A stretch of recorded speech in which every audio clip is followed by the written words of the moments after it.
envergure. Et donc, ils ont créé la première Yeshiva Ktana. Baruch Hashem, maintenant, il y a quelques-unes, il y a 2 ou 3 à Paris, il y a une à Aix-les-Bains, une à Saint-Louis. Mais c'était grâce à Rav Yosef Sitruk. Vous savez, quand il était à Marseille, il prenait presque tous les budgets lui-même.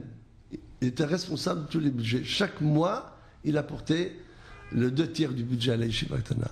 Quand il est parti à Paris, il a continué à nous aider là-bas, de nous envoyer une partie du budget. D'accord?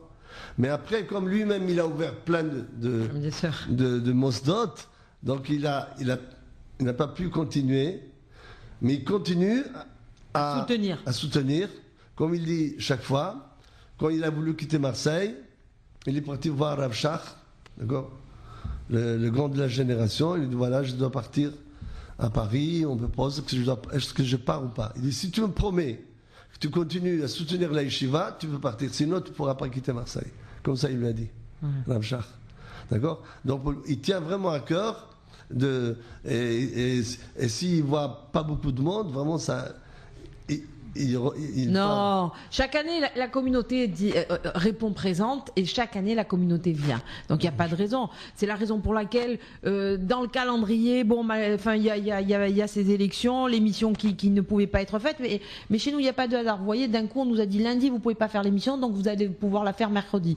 Et grâce à Dieu, vous voyez, vous venez comme chaque année parler le mercredi avant le dimanche, avant le gala, on peut parler de la Yeshiva Ktana. En plus, ça devient une émission spéciale Yeshiva Ktana. Spécial Yeshiva Ktana, justement, pour amener, je ne vais pas employer certains mots parce que après on va une solidarité dans la communauté, voilà, parce que après on va me taxer si j'utilise un mot ou un autre, donc je vais parler de solidarité au sein de la communauté. Je crois que ça c'est important parce que tout le monde se retrouve, quels que soient ses penchants, quel que soit. Je crois que c'est important aujourd'hui. C'est important que on se sente tous solidaires.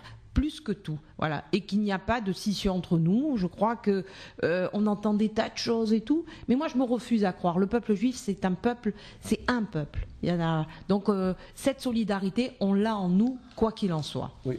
À la fin de la tefila, on dit Talmidei Hachamim Marbim Shalom Ba'olam.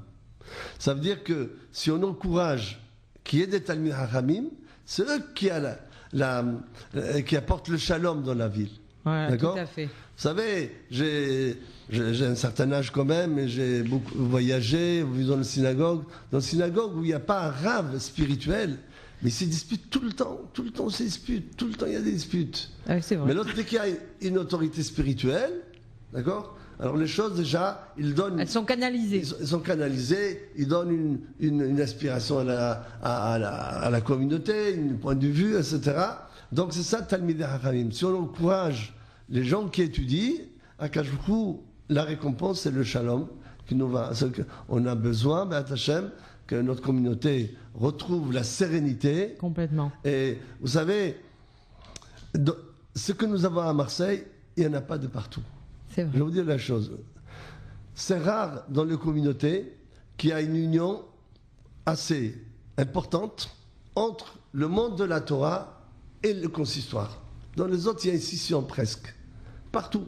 Vous allez, le consistoire c'est d'un côté et le monde religieux de l'autre côté. C'est le seul endroit où, Baruch Hashem, il y a une union entre le consistoire, le corps de consistoire, quel que soit, et les rabbinim de la ville, ce qui est important. Donc, c'est important de préserver qu'il n'y ait pas une scission, que les uns ou les autres ils veulent se séparer parce que le consistoire ce n'est plus comme il doit être, etc. C'est pour cela il faut qu'on garde notre shalom, notre sérénité, et chacun, de toute façon, on veut défendre la cause de la communauté, il faut être positivé et montrer qu'on est capable de faire des choses, et c'est dans cette façon de voir que la Torah voit les choses. C'est pas on se...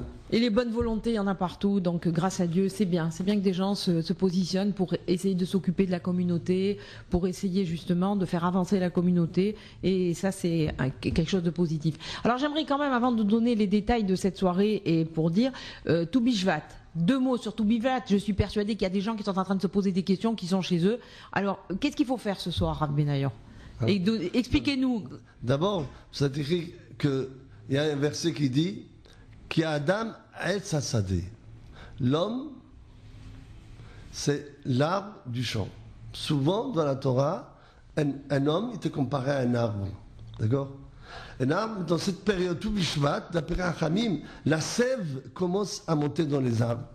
Et bientôt, dans quelques semaines, on va commencer à voir la floraison.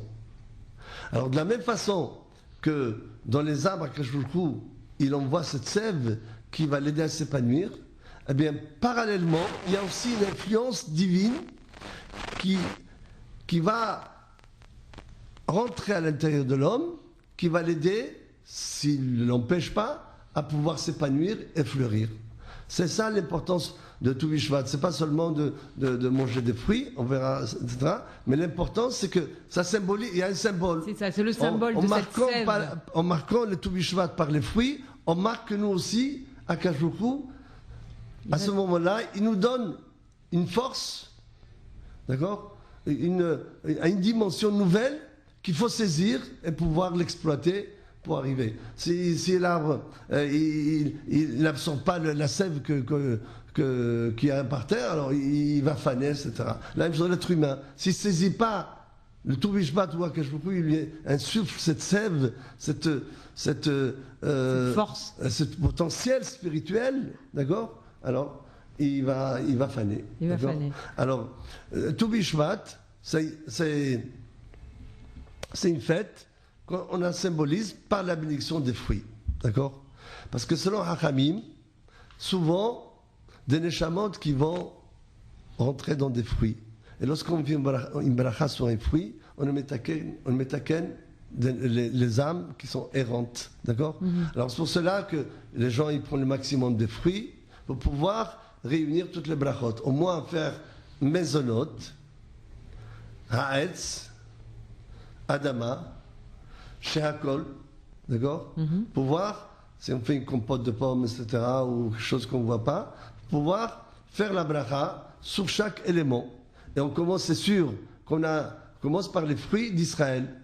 Parce que les fruits d'Israël, on symbolise la richesse que Kachboukou nous a donné une terre pour nous, dans laquelle on peut évoluer, faire le judaïsme comme il faut. Et donc on commence par les fruits d'Israël. Si on a des dattes ou des olives ou des grenades ou des figues, etc., on commence par ça et ensuite on enchaîne avec les autres fruits pour pouvoir faire le maximum de brachot. Beaucoup de gens ils ont l'habitude de prendre à peu près 15 fruits pour faire 15 brachot. Ah d'accord. D'accord. Bon, alors c'est sûr. Donc ce soir, réunissez le maximum de fruits. Et surtout, je crois qu'il faut penser à cette sève et à cette force spirituelle qu'on va avoir en nous pour réussir à nous développer et avoir une bonne année si Dieu veut. Voilà. Donc, prendre de force pour pouvoir, attaquer une nouvelle année. Oui, c'est ça. Et puis surtout aujourd'hui, on est tellement attaqué. On va en parler avec Jean-Pierre Ben Simon qui va me rejoindre. Il y a tellement d'attaques contre Israël, il y a tellement d'attaques contre la communauté juive aujourd'hui, le boycott des produits, des tas d'histoires un peu partout. Ce soir, Stéphane Hessel, on dira deux mots de ce personnage qui aujourd'hui est sur toutes les ondes, sur tous les écrans, et comment il peut nuire à Israël, parce que ce soir, il est à Marseille avec Leila Chaïd. Donc, on va un petit peu en parler. Donc, aujourd'hui, il faut impérativement qu'on arrive à puiser cette force que nous avons. Si on fait la bracha avec les kavanas, c'est sûr que ça va détruire tous les accusateurs. Si Dieu veut, amen. Si on fait une bonne kavana, qu'on fait la bracha, de remercier Dieu, de montrer que Dieu c'est le maître absolu. C'est lui qui détient toutes les clés des choses. Chaque fois, de chaque génération, c'était comme ça. Il veut nous détruire. Mais Akadosh Baruch Hu, Matzilenu miadam. Mais Akadosh Baruch Hu nous protège. Si on se met sous les ailes d'Akadosh Baruch Hu, on sait que lui, lorsqu'on fait une bracha, Baruch Ata Hashem Elokeinu melech haolam, tu es le roi du monde. Absolu, le roi absolu.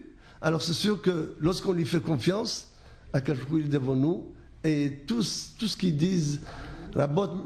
Ils ont beaucoup de conseils, mais le vrai conseil, c'est le conseil d'Hachem qui va se réaliser B'at Hashem. Amen. Alors qu'on se renforce B'at Hashem dans le mitzvot. Et on vous attend nombreux B'at Hashem à la soirée de la Yeshiva Ktana. Voilà, au le Florida 30, Palace. voilà, le dimanche 30 à 19h30. J'ai dit tout à l'heure 18h la fin des élections, on me précise que c'est 18h30, voilà, mais ça je pense que l'information passera sur les ondes de la radio juive de Marseille. Et donc c'est au Florida Palace cette année. Oui. Hein. Donc le grand rabbin Chaim Citruk sera parmi vous.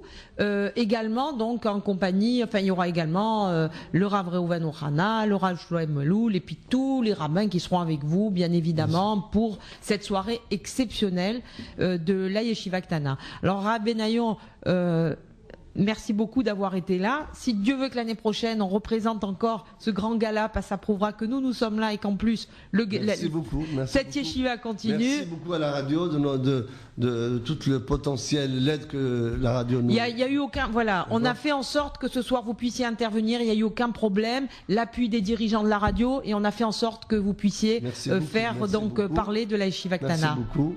Et B'at Hashem, on espère que les gens ils viendront nombreux. Et ils sortiront contents de cette soirée. Et voilà. Comme chaque année, toujours une belle soirée très festive et le sentiment d'avoir fait une bonne action en quittant cette soirée. Merci beaucoup. Merci Rav Benayon, bonsoir.